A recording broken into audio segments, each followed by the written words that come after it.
জামাইকে সকাল সকাল খাওয়ায় বিদায় দিব, তাই খুব আমার জামাই আবার শুকনা মরিচ দিয়ে আলু ভর্তাটা একদমই পছন্দ করে না, যার কারণে কাঁচা মরিচ দিয়ে সরষের তেল দিয়ে বেশি করে আলু ভর্তা করে দিচ্ছি।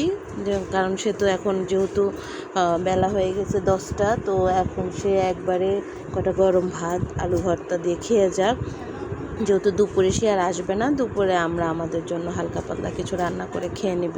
সে দুপুরে সচরাচর বাসায় আসে না, সে বেশিরভাগই সকাল 10টা থেকে 10:30টার মধ্যে চলে যায়। তো ভাবলাম শুধু আলু ভর্তা বানাবো, সাথে আরেকটু ভর্তা বানাই, একটু পেঁয়াজ মরিচ আর সরিষার তেল দিয়ে, মানে একটু শুধু পেঁয়াজ মরিচ আর সরিষার তেল দিয়ে একটু ভর্তা করলাম। সাথে এই পেঁয়াজ মরিচটুকু দিয়ে একটা বেগুন ছিল বাসায়, ভাবলাম বেগুনটাও ভর্তা করে ফেলি। যেহেতু ভর্তার আইটেম দিয়েই সকাল সকাল ভাত খাওয়া হবে, তাহলে ওর একটু 1-2 রকমের ভর্তা একটু বাড়িয়ে দিই, যার কারণে বেগুন দিয়ে ভর্তা বানিয়ে নিলাম। আল্লাহ।